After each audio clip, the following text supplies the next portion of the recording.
Before you fall for someone's smile, charm, or the fact that they own a Peloton, you need to ask yourself, are they financially compatible with me? Today we are diving into why dating somebody who's financially reckless is like willingly boarding the Titanic after the iceberg hit. I'm going to be covering the red flags, like those who are racking up credit card debt insanely fast, to the green flags that scream, date me, I budget.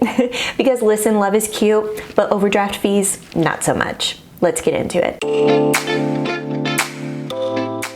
Hey guys, I'm your host, Justine of the Debt Free Millennials channel, where we talk about all ways to achieve financial confidence, crush debt that leads to more fun and fewer payments. I thought this was a really interesting topic to unpack because so many of us are in the dating world and so very few of us are talking about finances when we are dating somebody. All right, real quick before we get into it, I've been married for over a decade, so I am definitely out of the dating scene. The last time I dated, people were still updating their Facebook status to in a relationship. But here's the thing. Even though I'm not out there dodging bad Tinder bios, I do know what it's like to live with someone's money habits every single day. So think of this as your big sister stepping in with some tough love, because the only thing worse than dating someone financially reckless is marrying them. So protect yourself, protect your peace, and let's get back to the video. So as your big sister, I want to give you some advice on this, and that is never date somebody who is financially reckless. Financially reckless to me means those who are not paying attention to their spending patterns, or they completely avoid any future financial planning, not just retirement, but also thinking about building up savings for future expenses like a car or a house or marriage. Somebody who's financially reckless is also racking up a lot of debt, especially credit card debt, and they're not paying attention to those high interest balances that are rapidly accumulating even more debt. Plus, somebody who's financially reckless is always owing somebody money. So whether it's their mom or their brother or a friend or a cousin, it feels like they always owe somebody money. And this is a biggie for me. This would be a huge red flag. If somebody's financially reckless, they are feeding addictions over their well-being. I'm not talking about just drug or alcohol addictions, but think about things like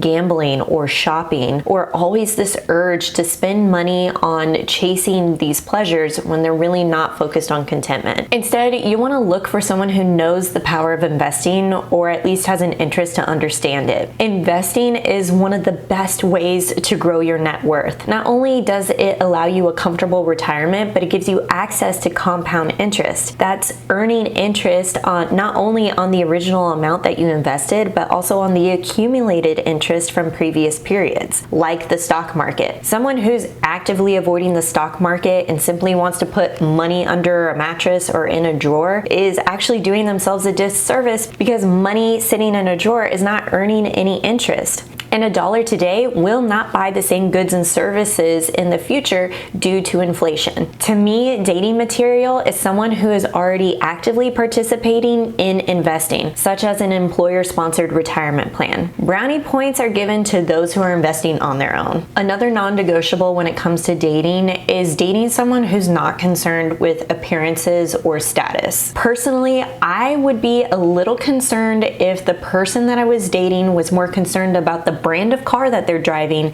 than a paid-for car. Someone who is hyper-focused on their appearances or status portrays a certain level of vanity. It emphasizes vanity. Like, they're so self-absorbed, they don't care what the cost it takes in order to keep up a certain aesthetic or appearance. Somebody who's flashy or flaunts their money is loud money. It screams, ooh, look at me. Look at the shirt I'm wearing. Not only the shirt, but the brand. Look at the brand of car that I'm driving. Look where I live. To me, that's very off-putting and a red flag. Instead, you want to pour energy in somebody who wants to make an effort to do better with money. Whether it's building up savings, paying off debt, creating passive income streams, all of these symbolizes a huge green flag because they want to do better with their money. And what that really means is they want to actively build a life they love. And to me, that's really exciting because their current situation isn't permanent. It's self-evolving. And this type type of self-development with finances often impacts other areas of life, including health, relationships, and careers. And I think you want to date somebody who prioritizes collaboration over separation when it comes to money. As your relationship gets more serious, it's only natural that you'll want to move in or talk about marriage, and finances absolutely needs to be discussed before these next steps are taken. And you'll know if they're a keeper if they are prioritizing collaboration over separation. Someone who financially collaborates talks openly about how much income they make, what their current debts are,